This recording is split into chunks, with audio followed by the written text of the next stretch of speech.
Assalamualaikum. Hai teman-teman. Ini adalah video ketiga setelah dua video sebelumnya aku berbagi tentang tes teori OSN biologi dan tes praktikumnya. Di video kali ini aku nggak lagi membahas hal teknis, tapi aku akan berbagi apa aja sih yang biasanya aku lakukan sebelum mengikuti ajang OSN. Jadi teman-teman yang tidak akan mengikuti OSN biologi juga bisa melihat persiapanku dari video ini. Terus juga aku bakal memberikan tips apa yang harus kalian lakukan ketika setelah pengumuman OSN kalian dinyatakan sebagai penerima medali atau ternyata kalian cukup menjadi peserta saja.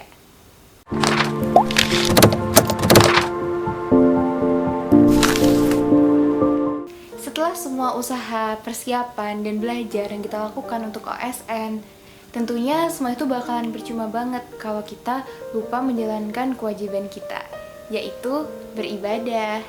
Karena menurut aku nggak ada yang namanya pure luck, keberuntungan yang random kamu dapatkan. Menurut aku keberuntungan itu lebih ke bantuan yang Allah kasih. Nah, gimana caranya supaya kita diberi bantuan oleh Allah? Tentunya kita harus menjadi hamba yang Ia cintai dengan melaksanakan perintahnya dan menjauhi larangannya. Selain itu, kita juga harus menjaga hubungan baik sesama manusia, terutama kepada kedua orang tua kita. Tentunya kalian kalau akan melakukan sesuatu harus mendapat restu dari orang tua. Jadi pastikan ketika kalian akan berangkat OSN juga orang tua kalian telah merestui kalian, telah ridho kepada kalian. Jangan lupakan juga orang tua kita di sekolah, alias guru-guru. Kenapa ini perlu aku tekankan? Karena udah bukan jadi rahasia lagi ya, kalau anak-anak OSN atau anak-anak olimpiade apapun itu sering banget cabut kelas, aliasnya kita nggak belajar. Ya sebenarnya kita belajar sih, belajar bidang kita masing-masing, cuman kewajiban belajar di OSN ini menjauhkan kita dari kewajiban belajar pelajaran sekolah, padahal kedua-duanya wajib kan. Nah, kewajiban kita belajar di sekolah ini jadi kita tinggalkan, kita jadi tidak mengikuti ujian, tidak mengumpulkan tugas-tugas yang seharusnya dikumpulkan. Nah, kadang-kadang kayak gini tuh kita bikin repot guru mata pelajaran kita. Dari beberapa cerita teman-teman, termasuk dari pengalamanku juga, biasanya ada beberapa jenis guru. Satu, ada guru yang nggak mau tahu, pokoknya semua tugas, semua ujian harus kita laksanakan. Dua, ada guru yang mau berkompromi dengan kita. Artinya guru ini sangat-sangat menginginkan kita untuk melengkapi tugas dan ujian yang kita tinggalkan. Cuman kalau kita meminta keringanan biasanya masih diberikan.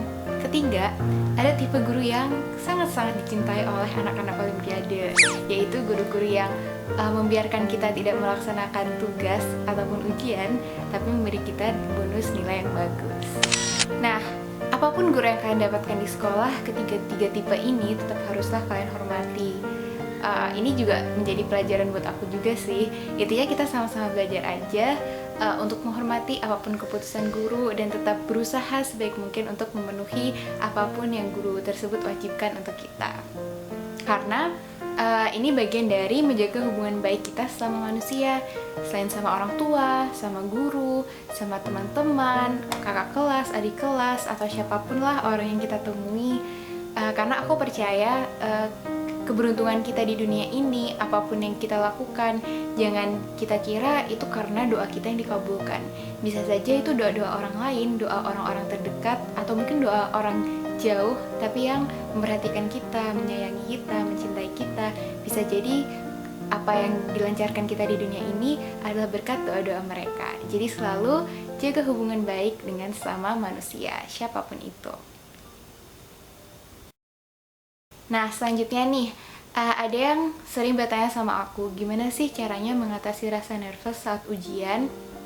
Nah, kalau di OSN itu kalian kemungkinan besar pasti akan pernah merasa gugup. Bisa aja kan udah gugup dari naik pesawat sebelum sampai ke tempatnya.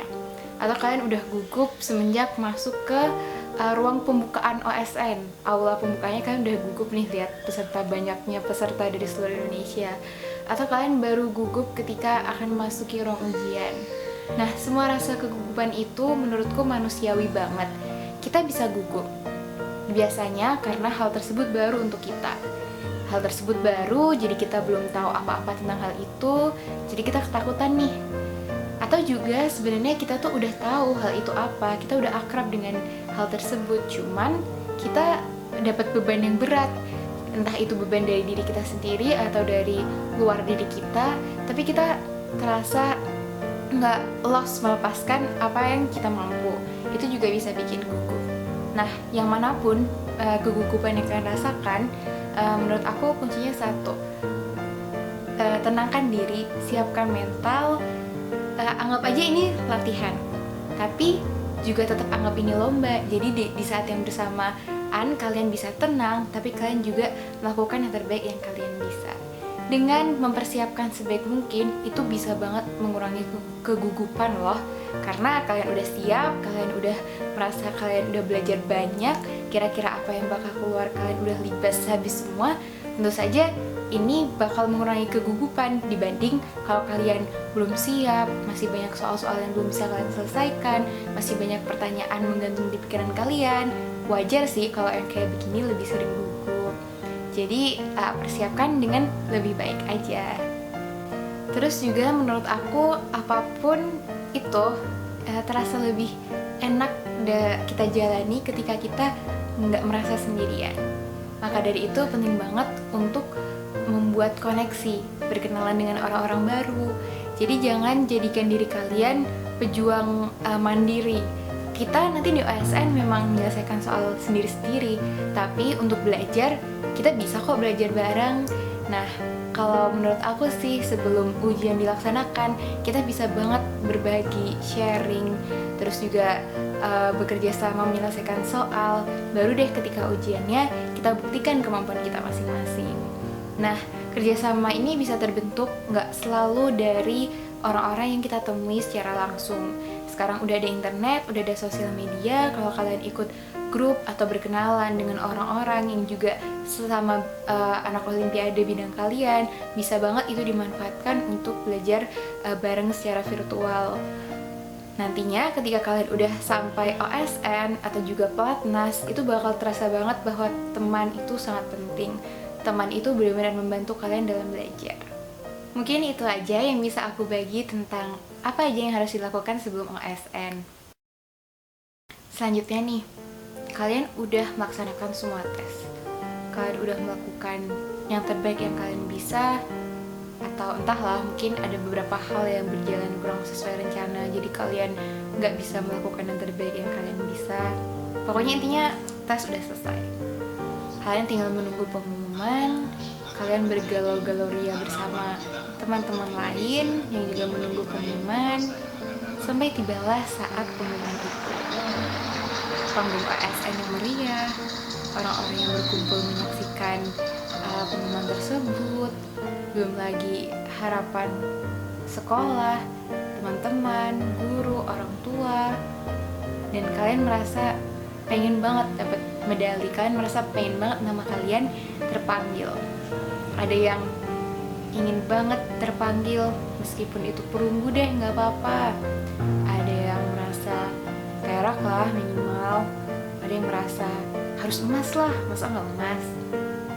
Apapun yang kalian targetkan, tentunya harapan sekeping medali itu ada di setiap sanubari kalian. Ketika kalian menunggu nama kalian dipanggil nih, bisa saja ada yang terpanggil, akhirnya jadi penerima perunggu, perak, emas. Ada yang harapannya menjadi medalis OSN harus pupus. Apa yang harus kalian lakukan setelah itu? Aku percaya kita sebagai manusia punya gejolak emosi. Jadi ketika ada satu hal nih yang baru saja terjadi, pasti emosi kita tuh langsung memuncak. Ketika apa yang kita harapkan kita dapatkan, kita bisa seneng banget. Ketika apa yang kita harapkan tidak berhasil kita raih, kita bisa sedih banget. Menurut aku, apapun yang kalian dapatkan sesuai atau enggak sama harapan kalian, ya udah.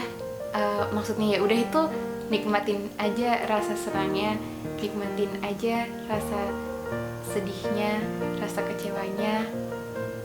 Terus setelah itu berlangsung selama beberapa saat, kalian harus terus ingat kalau itu adalah yang terbaik yang sudah Allah berikan ke kalian. Jadi rasa syukur itu harus kita pelihara, mau itu sesuai keinginan kita ataupun tidak sesuai keinginan kita. Menurut aku, rasa senang itu jangan terlalu, rasa sedih juga jangan terlalu. Jadi intinya ya di tengah-tengah aja lah. Nanti setelah gejolak emosi itu berakhir, kalian akan mulai merasakan kok, ya berarti medali ini titipan dari Allah. Ini mungkin yang emang sudah terbaik Allah kasih buat aku, medali ini. Terus juga kalian gak berhasil membawa pulang medali, kalian juga bisa berpikir jernih setelah gejolak emosi kesedihan itu berlalu. Oh ya mungkin ini yang terbaik yang Allah kasih juga buat aku. Jadi ya OSN itu memang penuh cerita kok. OSN itu memang penuh gejolak emosi. Tapi yang lebih keren lagi juga, OSN itu penuh hikmah. Dari OSN kalian bisa mengenal lebih dekat siapa diri kalian. Kalian bisa melihat sisi diri kalian yang mungkin gak akan pernah kalian tahu ada kalau kalian gak ikut OSN. Gimana cara kalian berada di bawah tekanan, gimana cara kalian memanage waktu, gimana cara kalian untuk mengatasi kegalauan kalian, gimana cara kalian mengatasi jika impian kalian tercapai atau impian kalian tidak tercapai. Itu adalah pelajaran kehidupan. Jadi, selamat buat semua peserta OSN. Kalian dapat kesempatan untuk berlaga di suatu perlombaan yang gak hanya merebutkan medali, tapi begitu kalian udah merasakan OSN itu, kalian sudah dijamin akan membawa pulang pengalaman yang sangat teramat berharga.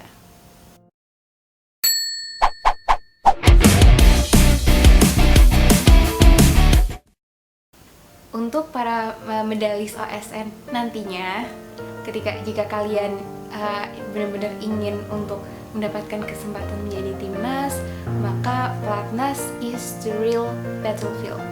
Itulah perang, dimana perang sesungguhnya terjadi. Kalau biologi sih, dari yang nggak dapat medali bisa jadi peraih medali emas internasional, dan pokoknya banyak hal unexpected dan bisa banget terjadi di pelatnas. Dan itu adalah chance kalian untuk belajar lebih banyak lagi. Untuk kalian yang tidak dapat medali tapi ini adalah tahun terakhir kalian, balas dendamnya sama adik kelas. Maksudnya kan jangan marah-marahin adik kelas juga sih, tapi intinya banyak orang yang tidak selalu berhasil, tapi dia berhasil menjadi guru yang baik karena dia tahu apa yang harusnya diperbaiki. Jadi kita bisa bagi ilmu kita untuk adik kelas, untuk siapapun yang memerlukannya. Insya Allah ilmu yang dibagi seperti itu adalah ilmu yang paling berguna. Terus juga itu artinya mungkin kalian bisa fokus banget untuk mengejar cita-cita kalian di pendidikan selanjutnya. Untuk para peserta yang tidak meraih medali dan kalian masih bisa mencoba lagi tahun berikutnya, nothing to lose. Apa yang udah kalian rasakan, apa yang udah kalian cicipi di OSN kali ini tuh jadi bekal luar biasa untuk kalian di tahun mendatang. Apapun, siapapun, dan bagaimanapun hasil yang kalian dapatkan, tetap semangat ya. OSN adalah pengalaman sangat berharga. Setelah aku bertahun-tahun mencicipi OSN, I've never regret it even once. Sekian video kali ini. Terima kasih sudah menonton ketiga video ini. Aku merasa ya sebenarnya ini masih jauh dari yang aku pengenin sih. Mungkin kalau misalkan aku sempat untuk berbagi sesuatu yang lain di video-video berikutnya, kualitasnya insya Allah bakal lebih bagus lagi. Sekian dari aku. Makasih semuanya. Wassalamualaikum.